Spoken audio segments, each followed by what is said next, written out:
Welcome to the Push Podcast, where we explore ideas that inspire and empower.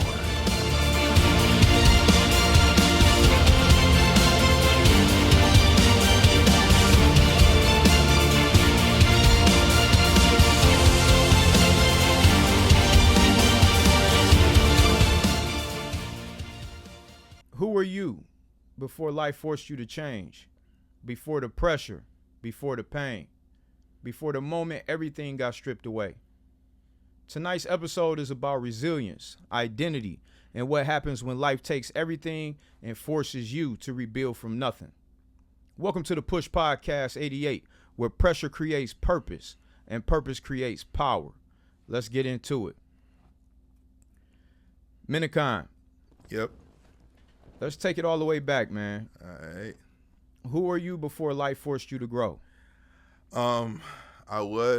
My name actually is Malcolm Minikon. People think that I made up my name Minikon, but no. When I was a kid, I used to Google like my name, and I used to Google the name Minikon, and nothing would pop up. So I made a goal to where I was like, when I get older, like I'm putting our name on the map. So I started going by my last name. But like, who was I? I feel like a lost kid with an identity crisis that I just really, the only thing that ever mattered to me in life was literally making my dreams possible and like putting my family on, and really that's it. Oh yeah, for sure, man. Yeah, a lot of people can relate to that, man. Everybody want to, make that name, that last name carry some real value, right? But before we get into that point where we understand that it's like a glow up in a sense, where you building that value, and now you standing on business with your last name, and when people say Minikon, it rings bells in households, right? We all wear masks at some point before we start peeling back the layers and really fine tune who we are exactly. Yeah. What mask were you wearing during that season? I really feel like, I don't know, like I was, it was a thing of trying to fit in, because, it's always a thing, like I was really blessed to be in the position to where it's like my mom, my dad had passed away when I was a kid. Okay. And I was always, when I was 3 years old, he passed away, and I was always like, I felt like living in, like I had like a chip on my shoulder, because it's just that cloud of like, when I was younger, I used to have like crying problems. I was always crying for the smallest things. I would go mute, and like I wouldn't really talk to, like I was just angry about everything. But what I was saying was like from that, my mom like used the money, like there's like we sued some people over some stuff when she used the money to get us in a nice neighborhood. And I grew up in like a predominantly white neighborhood, and it was just like the bigger housing from where I'm from, and it was nicer.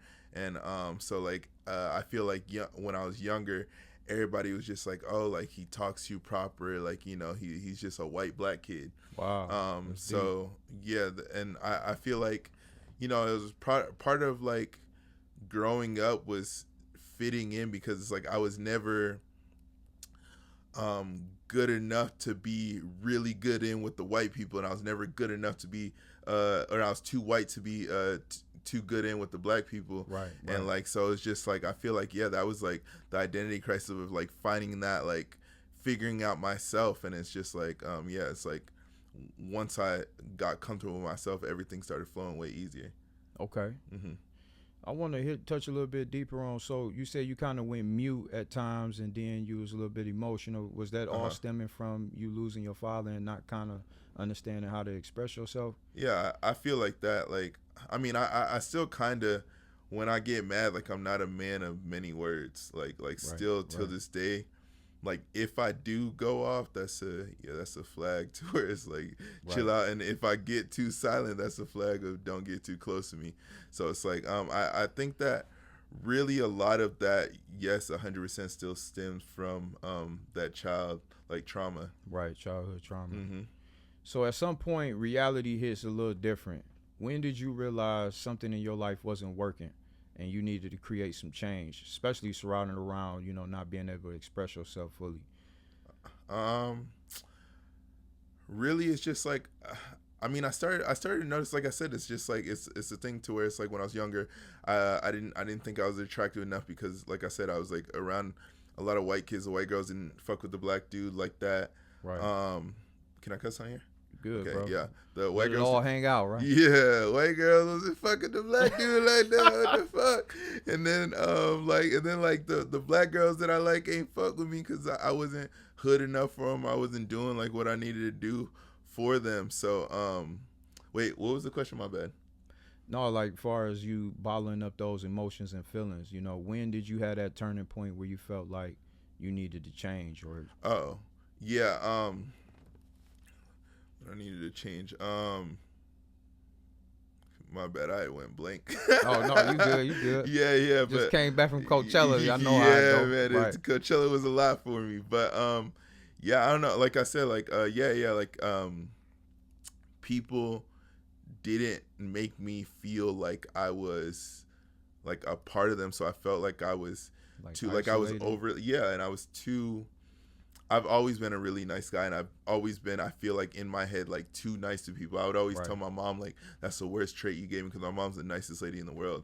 And I always tell her the worst trait you gave me is being too nice. Because there's so many situations till this day that I get taken advantage of because I'm too nice.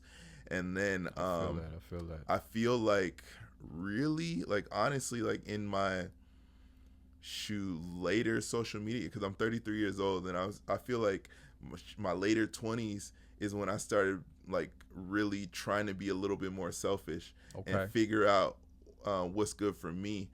But like the turning point, I would say, my bad, I got ADHD. I'm gonna jump all around. No, but, yeah, for sure. But the turning point I would feel like is to where it's like I'd stopped playing football. I went to school to play football and do videos. Okay. And a videographer. I got my RTV or radio, television, and film degree.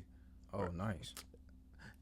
I ain't graduate, but I dropped out. But you got enough credits, though. Right. I dropped out like 6 weeks before graduation. But So really, when I stopped playing football, and then I started just doing the video stuff, and like literally the coaches were, because like my whole life I've been coached, my whole life I've been told what to do. So then once it was just me on my own, and it's the world, like, bro, once you stop playing football, you got all this free time, you don't know what to do with it.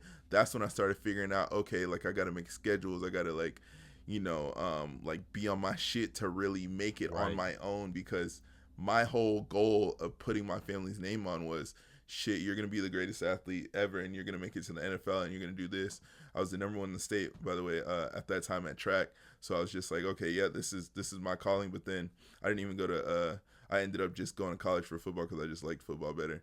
And ended up doing the video shit. No, I feel that, man. So usually that realization kind of comes at a breaking point in everyone's life, right? What was the lowest moment that changed everything for you, where you felt like, you know what, I'm done being Mr. Nice Guy, being taken advantage of, I'm just going to step out and show who I am? Yeah.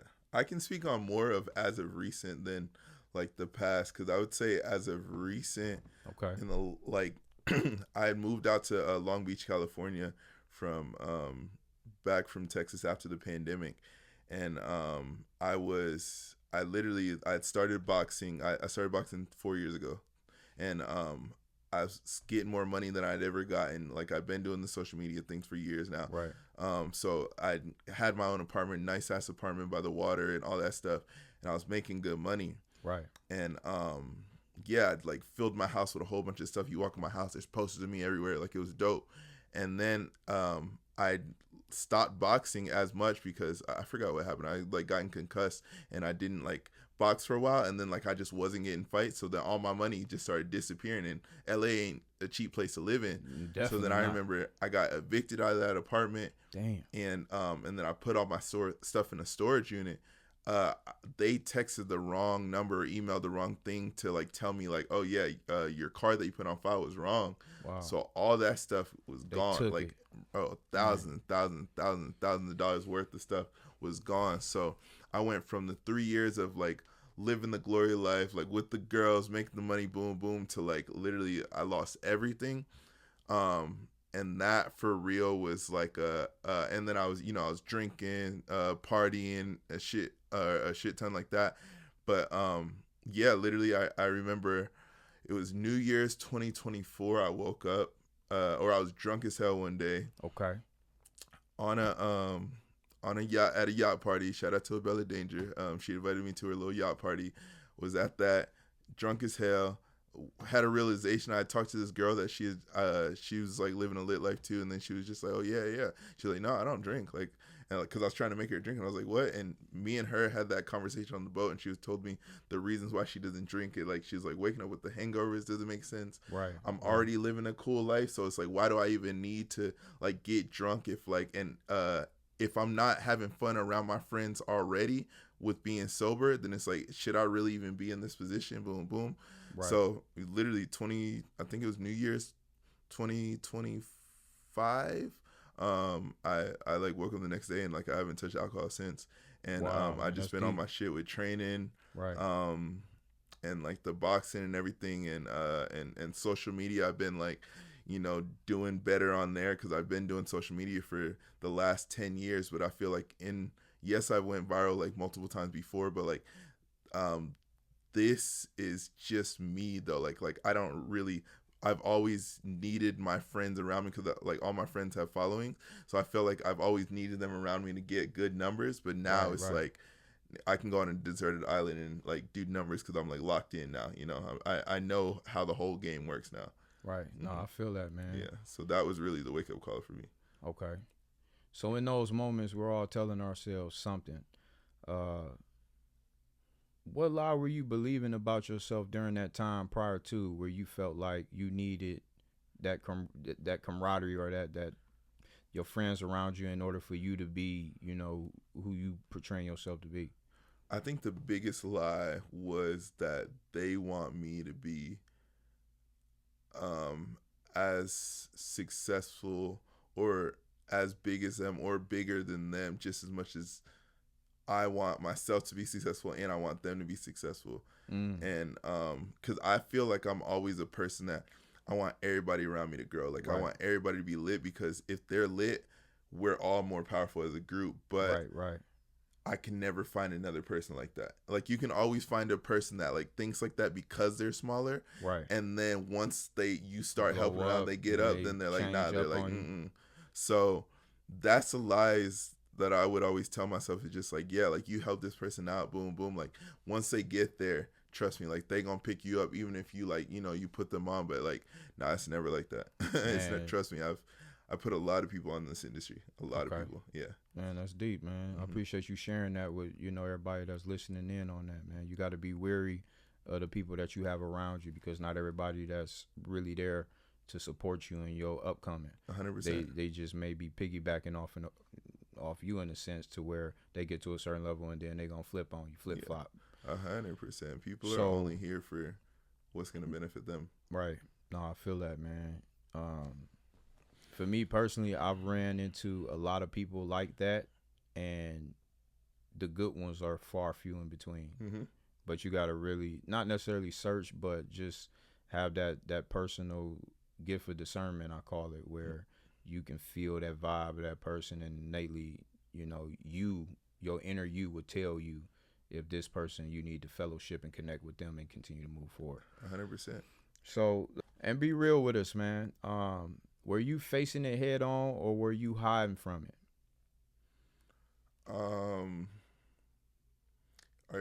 At what part? Like what? When you had that realization that, okay, no more being Mr. Nice Guy, understanding that the people around you might not necessarily be in your best interest and want to push you up, even though you're pushing out that energy towards them. Mm-hmm. I was hiding from it. I would say I was hiding from it because it's just like I'm such a person to where it's like I have so much faith in friends and I have so much faith in other people, and I would have, and I still struggle with it sometimes, to where it's like I'll have like I'll meet somebody and like, oh, we connect like this, so I'm just like, bro, like like anything you need, I got you, boom boom, and like vice versa, and it'll start off good, and then like I said, you put that person in too right of a path and they gonna forget, Man, that's deep, man. What do you think is the cause of that, as far as people flip-flopping like that? Do you think that that's just in Americans period, or just people that you may have been come in contact with where you might have just they had a mask on with you? It's funny that you say Americans, because really people from different countries are completely different in their morals. But I think it's like I would say like 60-40, to where it's like a lot of people, it's not their intent to fuck you over. But Right. then once they get in that position, their heart's like, okay, like, do I take the harder route and keep this weight with me? Or do I let it go and just like, it's just like, okay, it's like the girls that are just like, I can take the easy route and fuck my way up to the top, basically. Or it's like I can put in the work. And then it's just like, okay, do you want to bring your whole team with you? Or do you just want to, like I can take those steps and be like easier and get there faster in their head. So a perfect example that I can use in like, to look back at like my friends is RDC World. Okay. Do you know who they are? No, I'm not even familiar with them. RDC World, big group. If you see their face, you'll know. Okay. But RDC World, my homeboys went to college with them. One of the biggest black influencers group today. They have their own convention called DreamCon. Okay. It's huge. Like yeah, I'm gonna check into that too. humongous. Last year, like they had like Meg Thee Stallion was one of the special guests. Like they just have people like if you're in like black animation or anything, like DreamCon. But Mark was a guy that like no matter what, like Mark was just like, bro, like I don't care, I'm not doing this unless my team's doing it. Right. Like there would be like they would offer him like, hey, like you can come to the Mavericks game, just you though, or you can come to this Drake concert or Kendrick concert, but it'll just be you backstage because he's the main writer and stuff like that. Right. And he's the biggest face. But he's like, nah, like he would just say fuck it and like deny those. But then they stayed together, they stayed with a team, they kept working, everybody played their role, and now they all at the top. Man. Rather than people that started with a team and like fucking veered off and did some sketchy shit. Now they're struggling. They're like, they're like, they can't trust anybody and nobody can trust them because it's just like you haven't had that team that was homegrown with you. And they showed their true colors too. Like, you give them a little leeway and they gonna run a mile with it in the opposite direction. 100%, 100. Man. But yeah, I mean, it shows, bro. AMP the same way. AMP, and you know who AMP is? Kai Cenat and them. No, I don't. You don't know who Kai Cenat is? Kai Cenat, yeah, I do. Yeah. Kai Cenat's group is AMP. Oh, okay. So RDC and AMP are like they're friends, like they're up there. So it's just, but like that's the same thing. Like AMP, bro, they weren't doing some or stuff like everything, and then it's like they believed in Kai. Like Kai was the smallest influencer. Like they didn't want to let Kai in the group at first because they were like, oh, he's just gonna try to like get off of us, but then. Now Kai's the biggest, bro. Everybody knows Kai Cenat, bro. Yeah. So it's like, you're right. I do. I'm like familiar that. with it. Yep. That's wild, man. So there's always that moment, right? That line in the sand when you say enough is enough. Mm-hmm. What was that moment for you? How many times that you had to endure and experience these things before you said, you know what, I'm through with it? Because you kind of seem like you got that mindset where it's like, you weary with people at first until they prove themselves to show you that they're different than what you've been experiencing. Mm-hmm. So what was that line in the sand for you?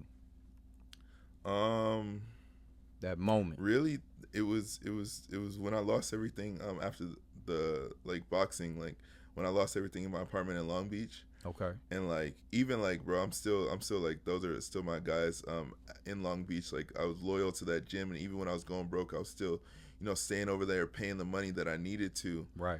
When I honestly should have dipped way Bounced earlier, out, right. Because I wouldn't have went broke.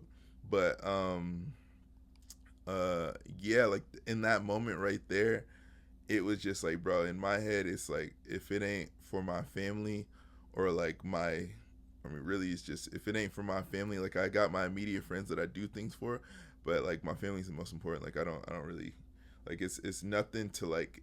People can't get me to do anything anymore. Like before, I feel like it was like, oh, like bro, Minikon, like, no matter what Minikon's doing, no matter what time it is, like, everybody knew that they had that leg to call it. If it's 5 a.m. in the morning, somebody's stuck at the airport, they can call Minikon because I'm always going to pick up. I'll wake up out of my sleep and freaking go get them. But, like, that's a bad example. But still, it's just, like, it's no matter what, like, I got my family, but other people, bro, like, it's like we in a selfish game now.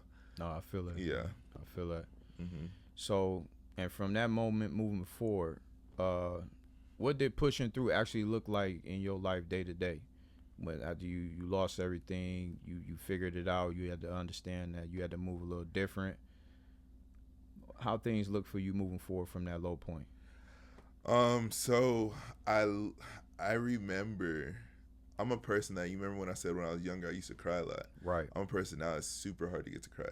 So I remember one day, and when I figured out I lost my apartment, and then I forgot what I think I'd figured out. I think I'd lost my storage unit too. Right. I remember I was in my truck, and all I had was my truck in Cali.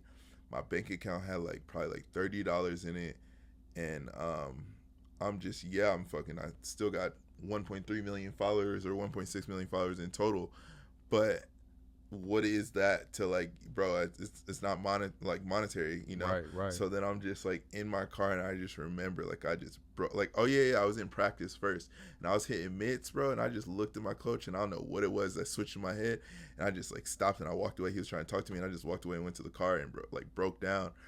And then I made that decision right there in my head. I said, bro, I'm going back to Texas. I don't care. Like, I'm done with this social media stuff. I'm done with everything. Right. I'm going back. So I got in my car, I think 2 days later, or I got everything in my car and just I think I asked my mom to send me like $100, or no, it was like $300 to put in my tank. Drove back to Texas, drove to mom's house, and just back on the grind, bro. Because in my head I was like, how I made it was in, I always call it, we live in Texas, ain't no basements, but I always say, like, I made it out of my mom's basement, because we have this this daycare room in the house that she never uses to watch the kids, but there's this daycare room that I switched to like my office. Okay. Right. And that's like, it's literally like I had my bedroom, and the office was like a shittier place to like work, but like and like the signal was bad, like everything was worse, but I created that narrative to like me grinding out there, because it's like, once things are going good, I'm gonna move to my room. Right. And like I would sleep in the office and everything, bro. Like my girlfriend that I was dating at the time like hated it, because like she would just like, I put a bed in the corner, she would be in the bed in the corner just watching me edit. She would like come to sleep, and she would wake up at 5 a.m. I'm just there editing. But anyways, I was like, yo, how I gotta get it again, because I'm getting it. And like, right. I was like, I gotta go back to my mom's house. I was like, bro, I'm done with the social media thing, but right now that's my money. So it's like, I'm gonna go back, and how I got it, I'm gonna get it, and boom. And she's not gonna make me pay rent there for a little bit. Right. And that's what I did. And I was grinding out of there, and I think like, bro, like, I would say it was like 3 months of like putting belt to ass, bro. And I was hustling. Like, I lost like 20 pounds being there, of like good weight. I was boxing like crazy, lifting on my own, on this crazy diet, running I would edit videos all day until like probably like 2 a.m. And every single night before I went to sleep, I would run 3 miles around the neighborhood. And that was like my shit every single day. Right. I was doing that. And I started making money on Snapchat. I was making money on Snapchat. And then I started getting these deals from different places. And then finally this company hit me up and was like, yo, we want to pay you a really good number, more money than I'd ever made a month. But you can't live in Texas. You got to move out to LA. And I was like, back to Cali? Yeah. And I was like, if that's what you want, fuck it. And then that's literally that shift. I moved back to LA in the based house and work in this crypto company. And yeah, bro, it was insane. I went from not making any money to like, I'm living in a $16,000 crib a month, or the rent was $16,000 a month. Like, it was insane. Wow, that's but crazy. That was like, but those 3 or 4 months was like a different mindset. Like I was a dog, to where it's like, bro, like my friends are trying to go out, my friends are trying to do this, like all the hometown people like, oh, Minikon's back in town, nigga. fuck y'all, bro. I gotta Grinding. get, Right, I yeah, gotta like get I it. don't care, bro. Like the only reason or the only way people would get me to come out of the house is if they say we gonna work on music, or if it was somebody's birthday that I really cared about, then I would come out. But other than that, bro, it was just me in that dungeon. Right. No, That's I it. feel that. Yeah. You grind mode. 100. So I know growth requires sacrifice. Mm-hmm. So what or who did you have to let go in order for you to become who you are now? From Long Beach, going back home to Texas, grinding it out with moms, and then boom, getting that breakthrough moment, moving back to LA. Man, who you had to let go? Fake friends, the people that I was talking about in the beginning, to where the people that I started feeling that energy to where instead of where I kept them to where everybody's together, I had to keep them at an arm's length. I didn't really like. I definitely cut some people off, but like, Right. there's people that, yes, we're still acquaintances. Yes, if we see each other at parties, we're cool. We can turn up together, you know. Right. But that's it. That's it as far as it go. Yeah, we're not sharing ideas. I'm not sharing connections with you. That's it. You can. Before, I used to be the guy to where it's like, and I'm always known as the guy. It's like, yeah, I'm knowing the lit function. I know all the people. Boom, boom. You hit me up to do anything. That avenue is gone. Like, it's just like, yeah, nah. Like it was. I'm just grinding. That's it, bro. Right. My life in Vegas. That's all I do, bro. I got my crib. I'm in my crib, and I make videos. I edit. I literally, like, bro. I'm not fucking any girls in Vegas. I don't care about any of that, bro. Like, Right. I know my catchphrases. I'm trying to fuck. That's my biggest viral moment. But bro, I don't give a fuck, bro. Like, I don't care. No, I feel that. Man. You grinding right now, That's man. it. Yeah, it's all I care about. And I'm blessed right now to be in a good position, but I only want to see like way like 20 times, 30 times more than this. Like, I'm not. This is nothing, bro. This is still in the basement. You got a bigger vision for yourself. Yeah. Most definitely. Yeah. This is important too, right here. I want to ask you this: what did adversity teach you that success never could? I would say the feeling of never wanting to feel that feeling again. Man, that's like, right. Yeah. Never want to be in that space where you feel like you ain't got nothing. You got to go backwards instead of moving forward like you had already planned in your mind. Yeah, definitely, man. For me too, I feel that. 100%. Because that moment in the car that I'll never forget is that feeling of like emptiness of like of course everybody goes through their like their they grow up phase. Yeah, or no, I was saying people go through their what is the word, depression and stuff like that, but I was trying to think of the big word for that. But people go through like their like mental struggles, but right. I just know that specific feeling, right, never want to feel that again. And I never want to feel like, even if my mom is ever feeling a type of way, that I can't help her out. My sister's feeling a type of way, I can't help her out. Like it's like I never ever wanted to feel that again. And yeah, and I know that it's, as influencers, because people don't understand that influencers, a lot of them, of course, it's like you make your life look glamorous. A lot of them, their life is craziest facade in the world. Total opposite, right? But there is some that like their life is crazy because it's like they did everything the right way. They built the right way. Right. And so for me, I'm one of the OGs. So it's like me being around all the A-list influencers and stuff like that. It's crazy to be in the position that I used to be in, to where it's like, yeah, I would be around David Dobrik that just made $800,000 this month. And me, I check my account and I'm thinking like, oh, like, can we buy this McDonald's right now? Like, can't, like, so it's just like, that feeling of never wanting to be in that position again, to where it's like people like, oh yeah, hey, we just had this award show, let's all go out after. I'm like, is that really smart in my bank account to Uber to here and do this and do that? So yeah, No, I feel that, man. You got to make some real executive decisions, you know, especially when you stacking and building. Mm-hmm. How has your mindset fundamentally changed through all of this?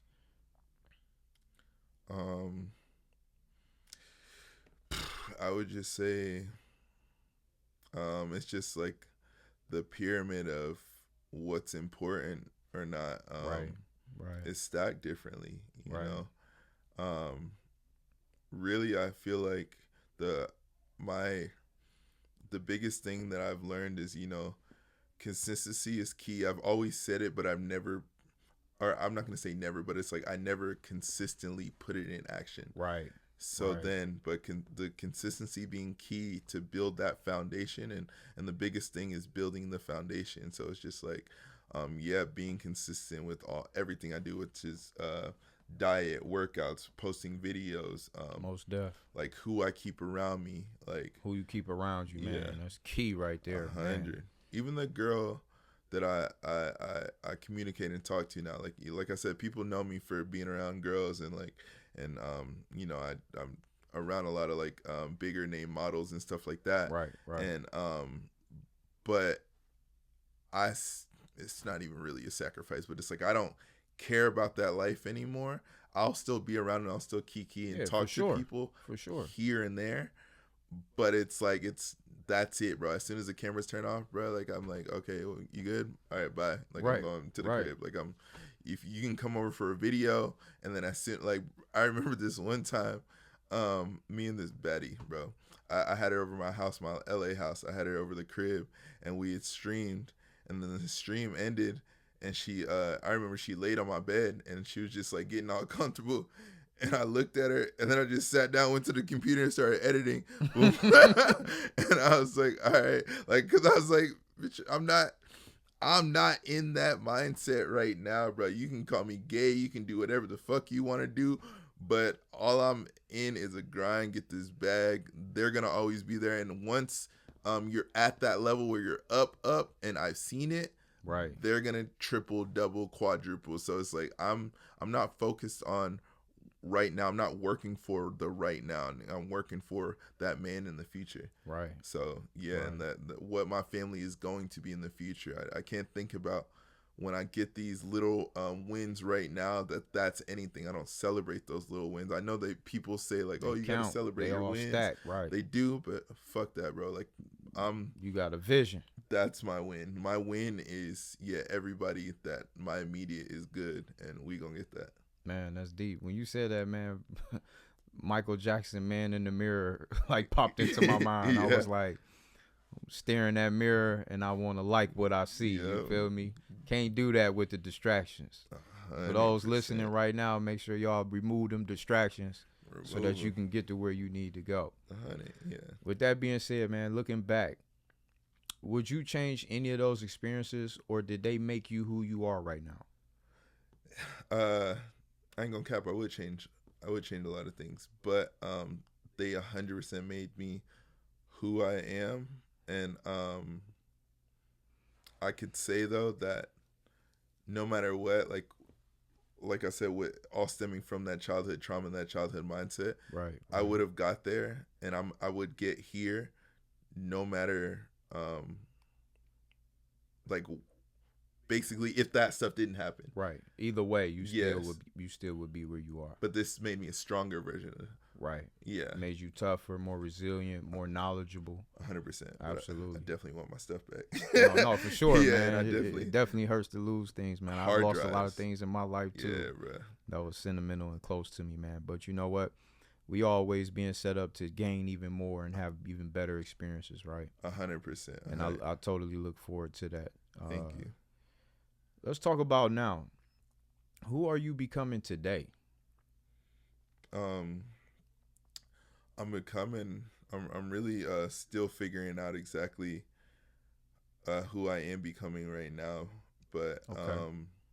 And that's okay. You still in your process. Exactly, but I would say I can put it out a more structured and analytical version of what I was, to where I would say like it's or strategic version of who I was, because yes, I know that I built all these brands in my name. Right. I have the boxer, right, the comedian, right, the musician, the social media guy, and that's those are different parts of my brand. So now, instead of like, I've always been a guy to where it's just like I go with the flow. Like, it's just like I'm making music, I'm just saying whatever I do, boom boom, and I'm posting it, boom, I'm just putting out my life. But now it's like oh no, like this is like different TV shows. Right. These are different TV shows that you're putting out. So it's like, yeah, I'm strategic about like how I post things, how I do things. That's why I just did the post on the Coachella shit. Like, it's just like, oh damn, like I have to make that post. Back in the day, I would just live life. I do what I do. If you can see it, if I show it. Right. Like that's the only way you're gonna see it. But hey, fly by night is here, is there, wherever. Yeah, but more strategic, more focused, more lined up. Right. Exactly, because I've been blessed enough to have those friends. Because like you said, there's that diamond out of the dozen that I have had those friends that have showed me.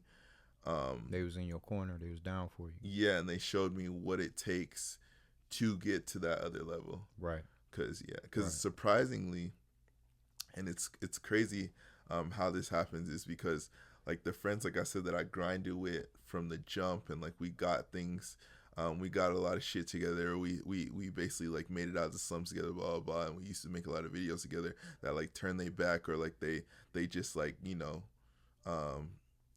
started acting funny. Right. Those be the ones that, yeah, like they show their face of like acting weird, and then it'll be like some friends that are already up there that I make these friends that are like, they got everything, and they just genuine, like, bro, they don't need anything from me. Right. And they're my genuine friends that I've made, that like, those have been the ones that like, they coach me through things. They never asked me for anything, and it's like, we're still like, they the ones, like, even at Coachella, I hit some of them up, and or no, they're the ones that hit me up to like force me to go there. Like, bro, come Minikon, come to Coachella. Like, and I was like, nah. They're like, they like, you know, forcing me to, or like convincing me to go to that. So it's just like, those be the ones that like, I'm blessed to be in the position that they showed me that it's like, bro, you have so much potential, but you just do things so unorthodox that like, you need to format your shit, get your shit in line, and yeah, you'll be bigger than all of us. Right. And dope. Larger than life. Exactly. And that's so, I mean, I guess that's the man that I'm becoming, is figuring out how to format my shit and keep on going. No, bad, man. I like that, man. Yeah. Absolutely. So what are you building right now, and what are you stepping into? I remember reading up on you a little bit. It was some hats, and yeah. What's going on with that? People like these fuzzy hats, man. So I'm coming up with a hat brand. Okay. Yeah. So I'm making my own, because the more and more, like, or as time goes on, I'm starting to see more and more people with these hats. Like, I'm not saying that I'm the like OG, the founder. I'm not at all. Like, this is some old school stuff. Right. But I will say, in the community, nobody's been wearing hats like me. I got every color. Man, I done seen you on social media, and you do be having some crazy hats, man. Dope though, because it's different. You know what I'm saying? I'm a hat man myself. Yeah. You know, I saw you had your hat on. That inspired me to throw my brim on. Right? Yeah. Man, that's awesome, man. So, you got anything far as like where people can go and find your hats right now, or it's still kind of in the build and growing phase? Still in the process. Okay. I just came up with all the designs. I want the name to be, because my initials is MMM. Okay. So I'm figuring out like a logo with the MMM right now, and probably calling the brand like or something.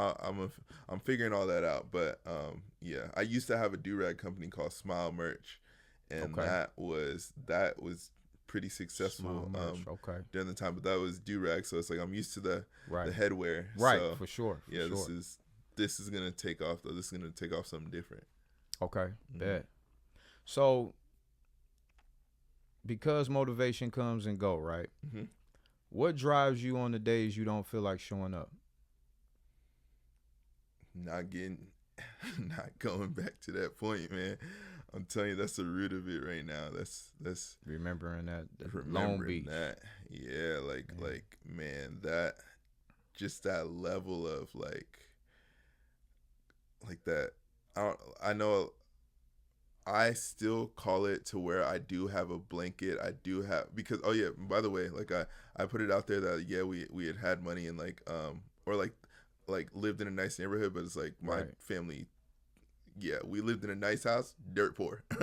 So it's I feel that. Right. So it's like we sued some people for like what they did to my pops, but definitely my mom didn't want to go through the full court process. So it's like we each got our money, and she used her money to put us in a nice neighborhood, and then she no money. So so it's like people have that blanket, but I will still call that blanket to where it's like we still have that house. So it's like I always have that blanket to where I won't go homeless. Right.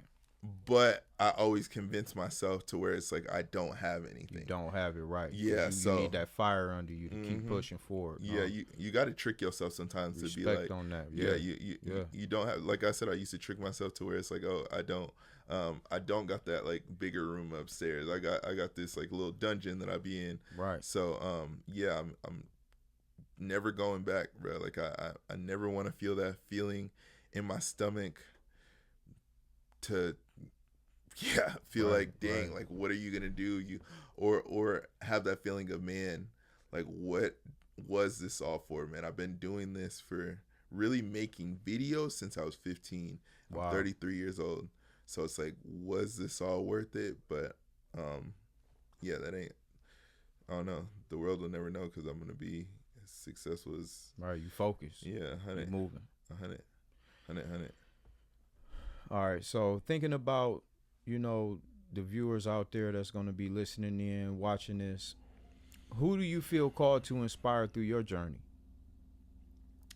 Really the kids that are literally isolated, the introverts, even the extroverts that people think that have it all, but inside they feel alone. Ooh, okay. Yeah, I really just want to motivate even the people that think that, oh dang, they too old to still make it in life, or still make it in entertainment, or still do. Oh man, like, speak on it. No, they're literally the only time clock is what you make it. It's what you make it. Man. So bro, like I really truly feel like if I wanted to today at 33 years old, I can go out there and freaking grind as hard as I am to this video shit and become a rapper. Or I started boxing at 29 years old. People are ending their careers at 29. Right, that's crazy. I started boxing at 29. I fought in front of sold out 16,000 people in the crowd. Like I've done things to where age don't matter. Yeah, exactly. So it's like state of mind, right? I want to inspire people that the kids are really the single mothers, the everybody out there, anybody that out there that's struggling, that you literally, like, you decide your TV show, and this is all our own personal TV shows. Me and him are sitting in the same room, but we have two different realities right now, because y'all are watching two different shows. Right. You decide how your TV show is gonna go, and you decide when the credits are gonna come. Man, that's deep. We're only promised life or death, and you don't know when death is gonna happen, so you might as well give it all now. Bet. No, I appreciate you sharing that, man. I'm taking that one to the bank with me. Mm-hmm. If someone takes one thing from your story, right, what message do you want them to walk away with? That really, like I just said, it's never too late. I want them to walk away with, just believe. If you get knocked down, you can fall forward. Right. That's it. If you walking, you always think about when you get knocked down, you walking up steps, and when you're walking up steps, when you fall down, you only fall forward. When you get up, it's only like, you know, you're getting up higher than you were. Like when you fell down. Yeah. Right. So, yeah, bro. Yeah. Like it's not like, I don't know, bro. I've people be, oh yeah, in boxing, people be like, man, how do you have so much confidence? Like, why? Like, are you like you're just cocky, boom, boom? But it's like, I'm not. I really never feel like I'm cocky. I just feel like I'm like I just be feeling like I'm the most like nonchalant. Like I just be chilling. I'm sure of myself. Yeah, but I'm not scared to lose in life. Right. And I'm not scared because I've had those moments where I've lost it all. That's way more important to me than, I don't know, like going into a fight, and if I lose a fight, like like the world is over. Right. Like, no, like, or people like even something small as talking to a girl, bro. If a girl says no to you, like, fuck, this one girl said no to me, the 7 billion more. Like, what? Right. Like, so it's just like yeah, get bro. over it, man. Keep moving forward, man. Fail forward, right? Yes, fall forward, bro. Like, it doesn't matter, bro. It's not as serious as you think it is. It ain't the end of the world, man. Nothing is as serious as you think it is. A lot of things that you see on TV aren't real. They're fabricated. Just, I don't know, just all I can say is make your TV show. Make your TV show. Yeah, and don't confine yourself in one thing. Like, don't be a one-trick pony. Yeah, just try things. Just try it. Like, right. You don't have to commit. Just try it. No, I bet. Something else that came to my mind, Les Brown. You know who Les Brown is? No. He like a motivational speaker. Dude helped me through a lot of tough times too.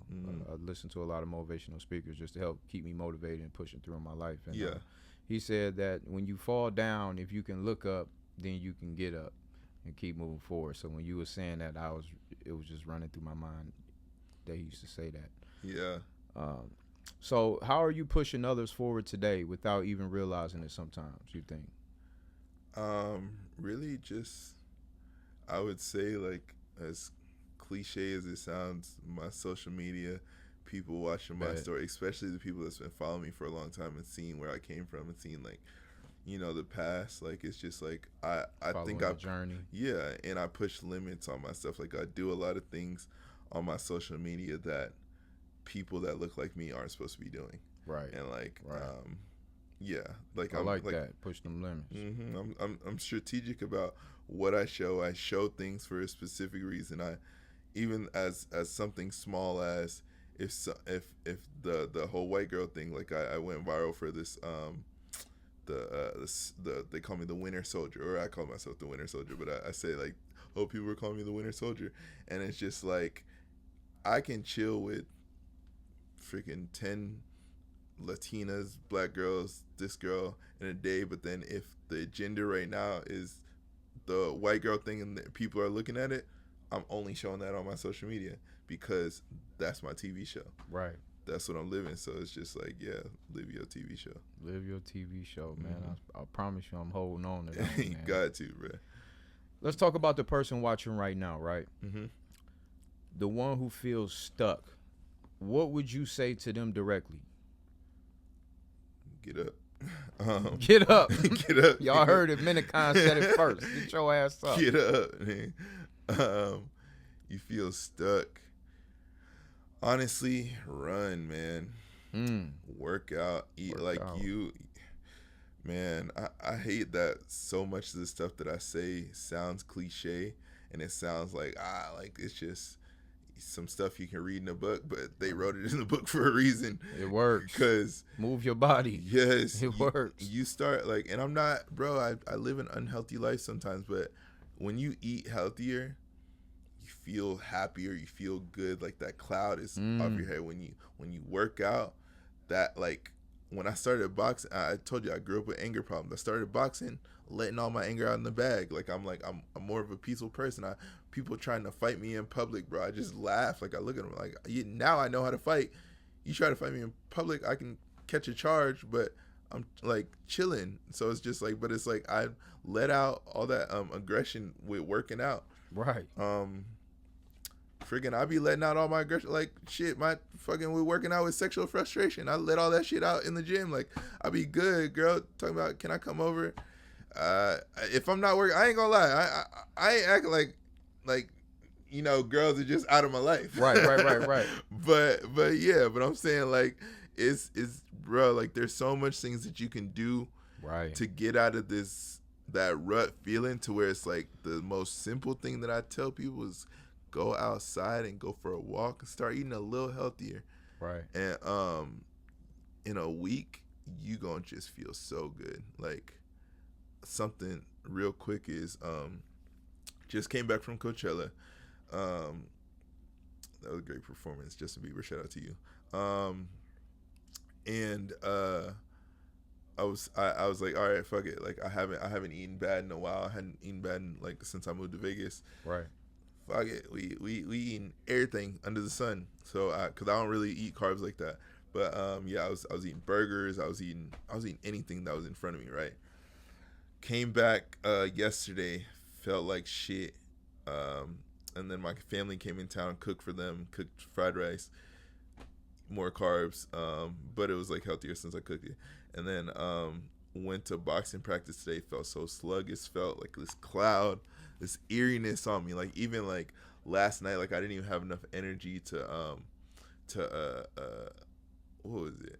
I didn't have enough energy to properly prepare for bed, bro. Like I'm OCD about a lot of shit, but I was so tired. I was like, fuck it, going to sleep. When I woke up feeling sluggish, went to boxing practice. After my boxing practice, $1 million again. Felt so good. Like I feel I started eating healthier again for today. Right. Feel amazing. Like even at my boxing practice, I think since I did stack up so many carbs, bro, I couldn't get tired. Like man, it was energy galore. But right. I felt good, man. Like of course I was tired after practice, so I took a nap. But like shit, I'm 100 now. No, I feel that. Yeah, but eat good, bro. You gonna it's something simple. Eat good, go outside, walk, run. My happiest moments would be cause I told you I'd moved when I lost all that money and stuff.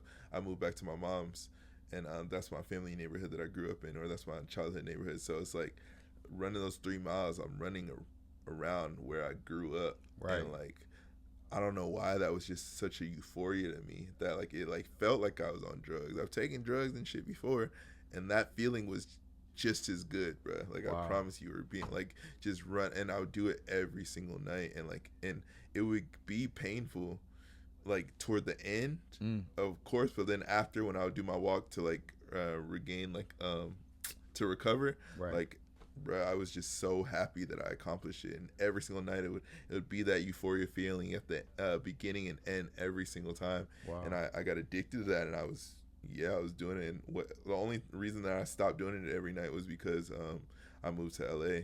Okay. In LA, yeah, I wasn't running around that. So you run around LA, a little different, okay? Yeah, it was, yeah. But I'm starting it again with Vegas, like live in a good neighborhood over here, and yeah, bro, it's I did one run. It's beautiful, and I felt that feeling again, but it was harder now. I ain't gonna lie to you. Yeah, so it's like tougher now. Yeah, I gotta get that wind back up. No, I feel that. Mm-hmm. Give us one hard truth, something people need to accept if they really want to grow. It don't happen overnight, but at the same time, it can happen overnight. But even if it happens overnight, that's a quicker fall. That is a possibility that could happen. So, meaning that, yes, the long-term grind is a more stable grind, to where it's like me. Like I said, I've been doing this for the social media for 10 years. Right. And there's areas that I think that it's low-key impossible for me to fall off. The only way I would fall off is, Lord forbid, I get canceled, but I don't even really feel like I can get canceled for something unless I do something crazy. Right. Yeah, so it's like, rather than the person that you can come out tomorrow and be the cowboy hat guy. Right. And the cowboy hat, oh shit, it's the cowboy hat guy. That's gonna be relevant for 2 weeks, and you can grow your following to 30 million more than mine, and then 2 weeks later nobody cares about you. Right. It's that quick come up. You didn't paint that that picture in people's brains like that. So I would say, yes, consistently stay on that constant grind. It's not gonna happen overnight, even if it can. And it's like, yeah, just be consistent, be in people's face in every single way that you can. And yeah, it's, I guess the tough part about it is that it's a lot of fucking work.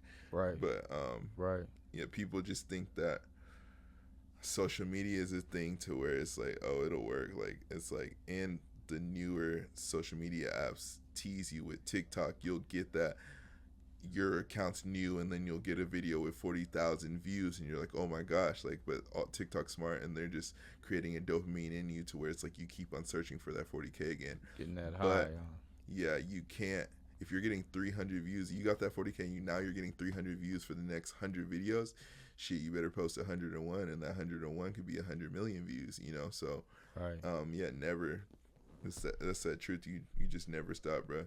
Right. Never stop. Yeah. I post as much as I do now to when I was in Texas, and I had a bigger deal than I have right now with this gambling company. Then, because they didn't see my numbers yet, because I hadn't posted for a while, but and I was only getting like 1,000, 2,000 views per videos on average, and I was posting a lot more then, and now that I'm getting good. I feel like on average I'm getting like 500K views. I post a lot more now. Like, I'm posting, bro. I wake up. People don't even know that I wake up and post like 12 videos a day. And like, that's just off of like the rip of like, I wake up and I'm like, okay, as soon as I wake up, before I go to the gym, I gotta get like 4 or 5 videos out. And then through my day at the gym, I'll probably even post another video. And then like, and it's, luckily I'm in the position that I've made, because I was a videographer, cinematographer, I made high quality videos to where I can post them for the next 10 years and they still look crisp.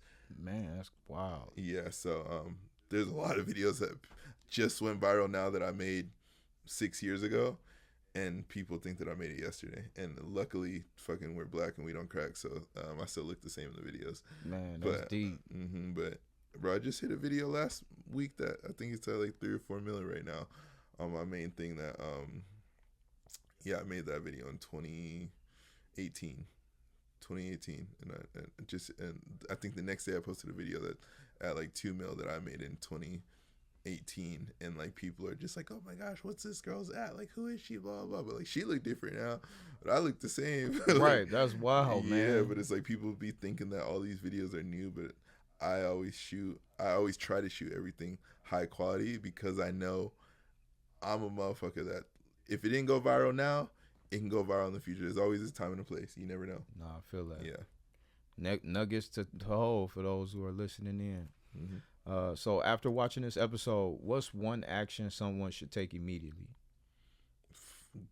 Matters what you want to do in life, but whatever you want to do what you're doing. Hold on, I got this on my phone screensaver. It said, look, this is my phone screensaver, and the quote says, go to the gym even if you're tired. Approach that girl even if you're shy. Invest in education even if you're broke. Start that business even if it's confusing. You're a man. Find a way to get things done. And that quote is for men or women. Literally, it's just like, bro, just do it. Like, it's like, just do it, like Nike. Yeah, like whatever you need to do, stop procrastinating, bro. I'm a D1 procrastinator, but I literally have these conversations with myself that I don't allow myself to procrastinate as much anymore. My room, I know that I want it to be clean, because if somebody comes over, I don't want to have to clean it later. So every day I wake up, right, I make sure I clean that hoe.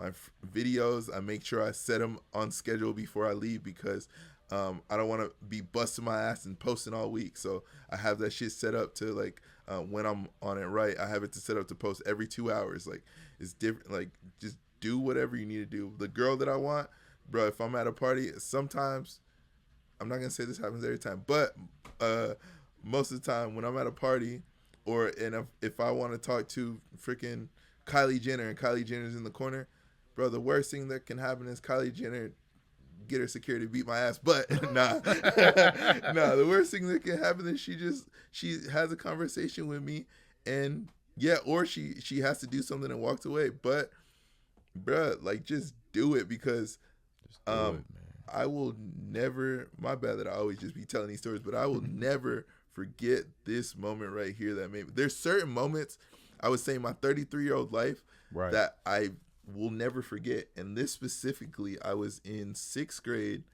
and we were at an assembly, and a science, I used to want to be a scientist when I was a kid too, but science, like they would do like all these science experiments at the assemblies, right? And then one time, like, I always like, I want them to pick me to go on stage, let me be the assistant or the apprentice, whatever. They picked me to go on stage, and I was like, no. No, I ain't doing it. Hell no, nigga. I had stage fright. I was like, I ain't gonna stand in front of all these people. Like, my chest was pounding. I still remember it. And then I remember I went to my teacher, 5th grade. It was 5th grade, actually. 5th grade teacher, Miss Womack. And she was like, yo, you will, there's moments in life that, like, you'll never forget, because, like, you'll always be like, what could have happened? Right. Like you never want to be that, oh damn, this could have happened. I could have made it to the league. I could have did this. So it's just like, just do it and take the chance. If it didn't happen, like, damn, well, yeah, now I wasn't. You know. Yeah, freaking, I went on stage, did the science experiment, pissed my pants. Now I have that story to tell for life. But it's like, now I'm just like, I'll never forget. Like, literally, that happened, 20 years ago? Probably, no, not 20 years ago. 18, 15 years ago. Right. And it's like, I will literally, why does that pop in my head? Right. Like, certain moments, like, throughout my life has shifted me to be me, and that is like a very important moment. Pivotal moment. Yeah, 100%. But yeah. All right, so we're gonna do some just kind of fun rapid fire, right? Yeah. Don't think, just answer. Yeah. One word that describes your journey. No, let's do it again. Let's do it again. I'm not saying that. All right, my bad. Let's go. You should have just said it. Nah, because it wouldn't have even made sense. Oh, okay. I don't know why the first word that came to my head was sex. Oh, wow. The fuck that kind of I guess, like I said, I'm trying to. I'm trying to go. I'm trying to fuck.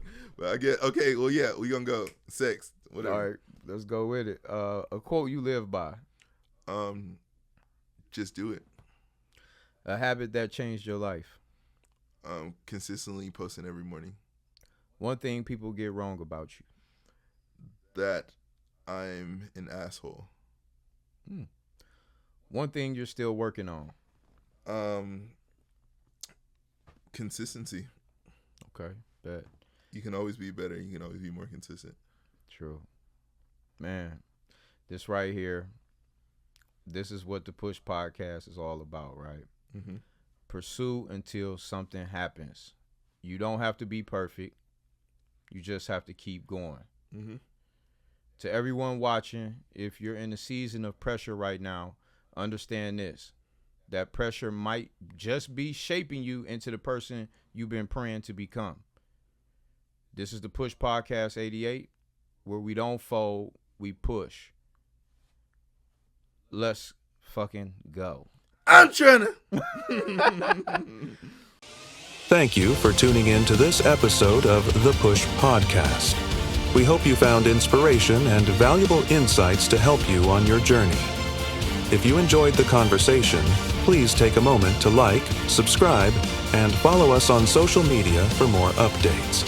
Remember, every step forward counts, so keep pushing forward. See you next time.